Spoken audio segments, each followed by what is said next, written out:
On BBC Two, Janet Ellis and Chris Goffey join Noel Edmonds for Motorfair 89.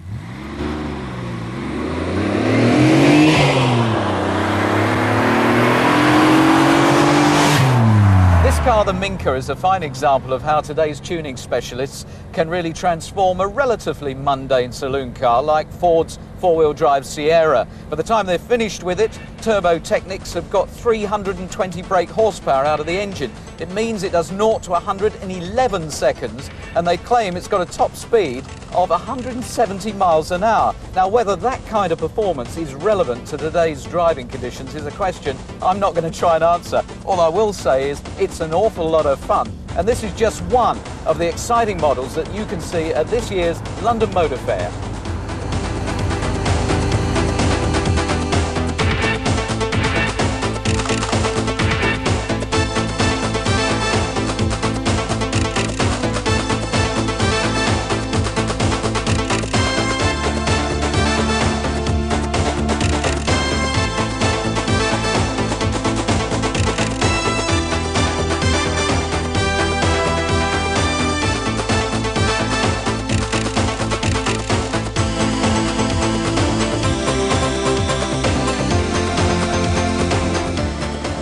Welcome to Earl's Court. Motorfair this year has got 182 stands. There are over 300 cars, and 55 of the models are new to the British market. And as befits a major motor show, an increasing number of manufacturers are choosing Motorfair as the launch pad for new models. However, the thing that sets Motorfair apart from the British International Motor Show, which of course is held in Birmingham every other year, is the fact that here you can actually buy the cars. You can go onto the stands and the dealers will be very pleased to relieve you of your money. They also have a vintage and classic car auction, which is set to raise over £4 million. So I reckon Motorfair is guaranteed to be generating some excitement this year. And let's start with a British story. When there's a new car on the Rover stand, it's bound to cause a lot of excitement, and this year it's the new 200 that's going to be the crowd puller. Again, a result of the tie-up with the Japanese Honda firm, it follows in the tyre tracks of the extremely successful Triumph Acclaim and, of course, the previous 200 series. The car is a 5-door hatchback, and the range varies from the basic 214 injection model, which is all yours for just over £8,500, to a rather more elaborately fitted 216 on the road for just under £11,000. But all three of the 214 models are fitted with Rover's rather revolutionary K-series engine. It's caused quite a stir in engineering circles, and when I tell you that the specifications include twin overhead camshafts, fuel injection, 16 valves and 95 brake horsepower, you might be expecting to make pit stops rather than check into your local garage. But Rover say that thanks to very efficient electronic engine management and 10 long rods which connect the head, the block and the sump together, you get a pacey engine but not a racing unit. And it is pacey too, it'll take you up to about 104 miles per hour. And there's a 5-speed Peugeot designed gearbox fitted as standard. The 216 has a 1.6 litre Honda engine taking you up to 125 miles per hour. And inside the car, Rover make great claims for the comfort and equipment. There's a nice bit of walnut and chrome on the trim, and the steering wheel is a safety feature. It's designed to give way on impact, protecting the driver's very vulnerable face. Anti-lock brakes, power-assisted steering and a catalyst are all options. It's a very heavy car, but that's deliberate. Rover want to get away from lightweight, possibly tinny cars and put a very solid car on the road. It gives it an almost mini limousine feel, which Rover think a lot of potential customers will like. It's been a very good year for Range Rover, sales up 25%, and those sales have held up in the States where other luxury cars have plummeted this year. Of course, Range Rover's been around for 19 years now, and over that period the specification has improved dramatically. At Motorfair they're showing us for the first time a new 4-litre V8 engine in this car, and Range Rover also gets the option of anti-lock braking for the first time.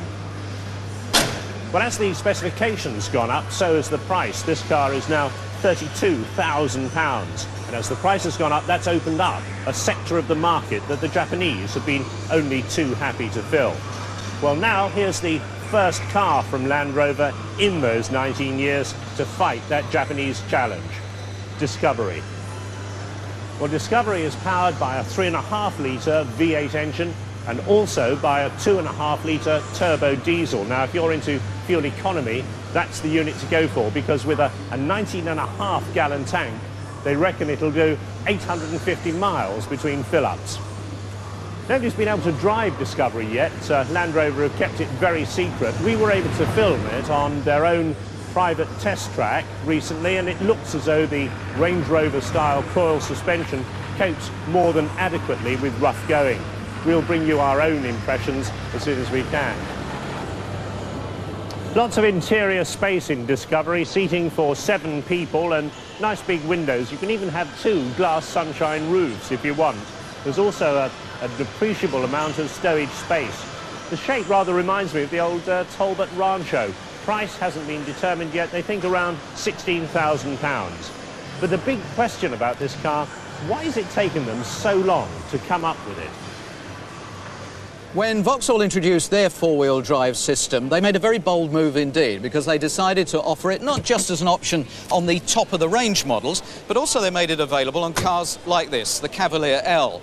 And no doubt what Vauxhall were trying to prove is that you don't have to have a bottomless pocket or indeed a generous expense allowance in order to get the added safety advantage of four-wheel drive.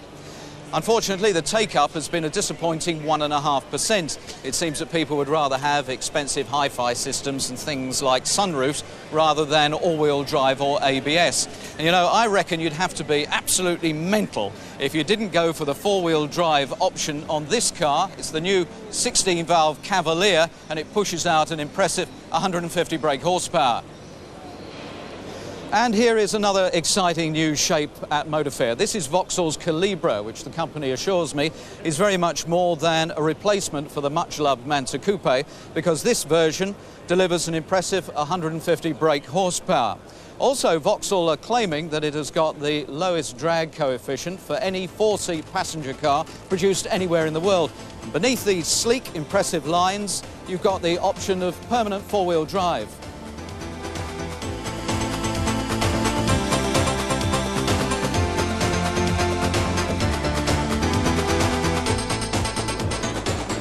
Here at Peugeot, the spotlight also falls on four-wheel drive and all its benefits, and there are 2 different versions.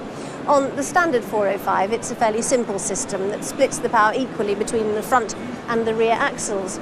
But once you get to the fastest car in the range, the MI16 here, it's a much more sophisticated system. It's got a fluid coupling that actually shifts the power to the front or the rear axle according to which has got the most grip.